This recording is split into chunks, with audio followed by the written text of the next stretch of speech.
Assalamualaikum warahmatullahi wabarakatuh. Di sini saya akan menjelaskan tentang perkembangan sistem pendidikan di Indonesia.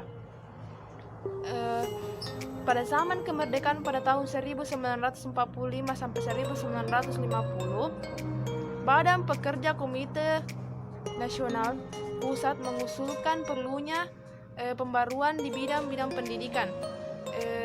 Kemudian atas usaha S. Mengenkussurkono, akhirnya dibentuk pendidikan masyarakat yang bertujuan adil dan makmur sesuai dengan Pancasila. Yang ketiga, pemerintah harus menambah gedung-gedung sekolah disebabkan akibat kurangnya gedung sekolah disebabkan akibat dari perang. Nah, kemudian penyelenggaraan pendidikan pada tahun 1951 sampai 1959 atau demokrasi liberal, penyelenggara pendidikan dikeluarkannya PPP nomor 66 tahun 1951 tentang penyerahan sebagian urusan pemerintah pusat ke provinsi termasuk urusan pendidikan, pengajaran dan kebudayaan. Yang kedua, yang kemudian partisipasi pendidikan swasta. Sejak tahun 1951, sekolah-sekolah swasta yang bercirikan keagamaan banyak bermunculan. Penyelenggaraan pendidikan pada tahun 1959 sampai 1965 yaitu demokrasi terpimpin. Secara singkat, penyelenggaraan pendidikan pada masa Orde Lama sebagai berikut, yaitu yang pertama pendidikan nasional Indonesia. Pendidikan nasional Indonesia adalah pendidikan yang membina bangsa Indonesia yang berpancasila dan melaksanakan Undang-Undang tahun 1945. Yang kemudian itu pendidikan pada masa Orde Baru. Orde Baru diawali sejak penumpasan G30S, Gerakan 30 September PKI, pada tahun 1965. Pemerintah berkeinginan untuk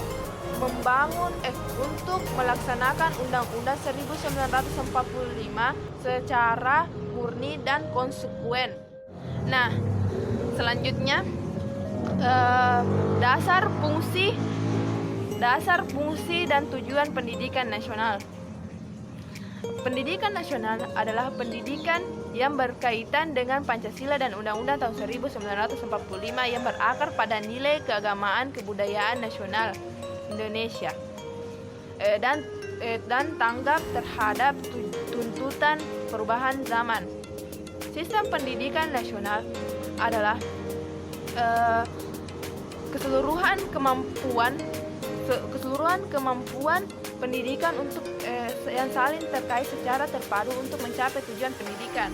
Nah, yang kemudian dasar fungsi pendidikan nasional yang pertama yaitu pendidikan nasional berdasarkan pada Pancasila dan Undang-Undang Negara Republik Indonesia tahun 1945. Yang kedua yaitu pendidikan nasional berfungsi untuk mengembangkan kemampuan dan membentuk watak serta peradaban bangsa yang bermartabat dan dalam rangka mencerdaskan kehidupan bangsa. Nah, kemudian tujuan pendidikan nasional adalah untuk mengembangkan potensi peserta didik agar menjadi manusia yang beriman dan bertakwa kepada Tuhan Yang Maha Esa, berakhlak mulia, berilmu, cukup kreatif dan mandiri, serta menjadi warga negara demokratis serta bertanggung jawab. Nah, selanjutnya materi realita problematika pendidikan di Indonesia. Secara kuantitatif dapat kita lihat bahwa pendidikan di Indonesia telah mengalami kemajuan. Indikator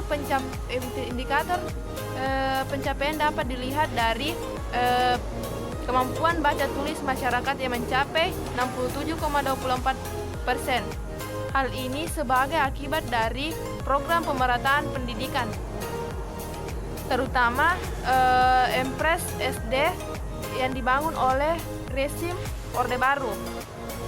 Namun dengan demikian, keberhasilan dari segi kuantitatif tidak dapat membangun bangsa yang belum tentu mendapat membangun bangsa yang cerdas dan kreatif, apalagi unggulan. Dari perilaku tersebut, banyak orang yang mengeluh adanya siswa yang adanya siswa yang kurang sopan santun kepada guru maupun orang tuanya. Banyak pula juga siswa yang tidak mau lagi membantu orang tuanya untuk mengerjakan tugas sehari-hari di rumah. Hal ini diakibatkan dari begitu besarnya pengaruh media sosial dan telekomunikasi terhadap siswa. Nah, kemudian upaya dari pemerintah itu ada untuk memperbaiki sistem pendidikan nasional adalah memberlakukan standarisasi pendidikan atau memberlakukan ujian nasional yang menentukan nasib anak.